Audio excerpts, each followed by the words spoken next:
அல்ஹம்துலில்லாஹ் ஸலாத்து வஸ்ஸலாம் அலா நபீனா முஹம்மதின் அம்மா பாத். நாம் ஷஅபானுடைய மாதத்திலே இருக்கிறோம்.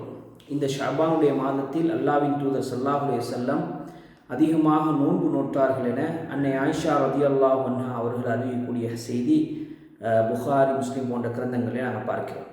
அதே போல் அல்லாஹ்வின் தூதர் ஸல்லல்லாஹு அலைஹி வஸல்லம் சொன்னார்கள், தாக்க ஷஹ்ருன் யுஃபலு நாசு அன்ஹு பைன ரஜப வ ரமதான்.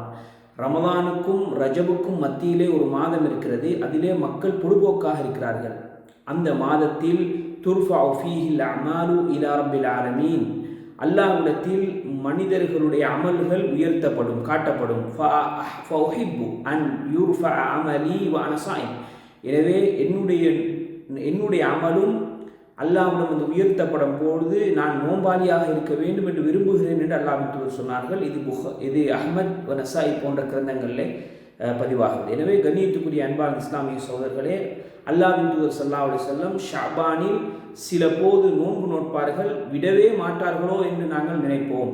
சில போது நபிகள் நாயகம் ஸல்லல்லாஹு அலைஹி வஸல்லம் நோன்பை விட்டு விடுவார்கள், நோன்பு நோக்கவே மாட்டார்கள் போல என்று நாங்கள் நினைப்போம். அந்த அளவுக்கு சில போது ரசூலுல்லாஹி ஸல்லல்லாஹு அலைஹி வஸல்லம் அதிகமாக நோட்பார்கள், சில போது விட்டு விடுவார்கள் என்ற செய்தியையும் ஆயிஷா ரலியல்லாஹு அன்ஹா சொல்லக்கூடிய செய்தி புகாரி, முஸ்லிம் போன்ற கிரந்தங்களிலே பதிவாகிறது. எனவே இந்த ஷஅபானுடைய மாதத்தில் மிக விருப்பமான அமலாக அல்லாஹ்வின் தூதர் ஸல்லல்லாஹு அலைஹி வஸல்லம் செய்தது ரமதான், இந்த நோன்பு நோட்பது தான். ரமதானுக்கு தயாராகுவது, நோன்பு நோட்பது, இதுதான். இது தவிர வேறு எந்த பிரத்யேகமான அமலும் இந்த ஷஅபானுடைய மாதத்திலே அல்லாஹ்வின் தூதர் ஸல்லல்லாஹு அலைஹி வஸல்லம் செய்ததாக இந்த ஒரு செய்தியும் ஆதாரபூர்வமான செய்தியும் கிடையாது.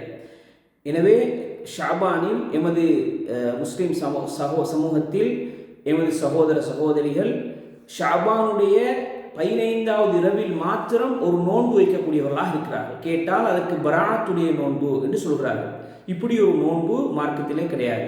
எனவே ஷஅபான் மாதத்தில் ஆரம்பத்திலிருந்து கடைசி வரை சந்தர்ப்பம் கிடைக்கின்ற போதெல்லாம் அதிகமாக நோன்பு நோட்டுக்கொள்ள வேண்டும். ஆனால் ஷஅபானிலே பிறை 15இல் மாத்திரம் பராத்துன்னு சொல்லி ஒரு நோன்பை நோப்பது மார்க்கத்திலே இல்லாத புதிதாக உருவாக்கப்பட்ட காரியம் என நிறைய இஸ்லாமிய அறிஞர்கள் கண்டிக்கிறார்கள். இது அல்லாஹ்வின் தூதர் ஸல்லல்லாஹு அலைஹி வஸல்லம் அவர்களோ நபித்தோழர்களோ நோக்காத ஒரு புதிய நோன்பாகத்தான் கருதப்படும். அது மாத்திரமல்லாமல் அந்த ஷஅபானுடைய பிறை 15இல் பராத்துடைய இரவு என்று சொல்லி அதிலே விசேஷமாக தொழுவதும், விசேஷமாக அன்னதானங்கள் செய்வதும், 3 யாசீன்கள் ஓதி தமாம் செய்வதும், அதுபோல ரொட்டிகள் சுட்டு வாழைப்பழங்களோடு ஏழை அந்த வீடுகளுக்கு பங்கிடுவதும், இது பராத்து ரொட்டி என்று சொல்லி அதை அமல் செய்வதும் மார்க்கத்தில் இல்லாத, மார்க்கத்தின் பெயரால் புதிதாக நுழைந்த அனாச்சாரங்கள் என்பதை நாங்கள் மறந்துவிடக்கூடாது. எனவே மார்க்கத்தில் இல்லாத அனாச்சாரங்களை செய்து நாங்கள் எங்களுடைய அமல்களை நாங்கள் அழித்து கொள்ளாமல், அல்லது எந்த பயனுமற்ற விதத்தில் அமல் செய்யாமல், அல்லாஹ்வுடைய தூதரும் காட்டிய விதத்தில் எமது அமல்களை தூய்மையான வடிவத்தில் செய்வதற்கு அல்லாஹ் தஆலா எம் அனைவருக்கும் தௌஃபீக் செய்வானாக. வாஹிரு தஅவானா அல்ஹம்துலில்லாஹி ரப்பில் ஆலமீன்.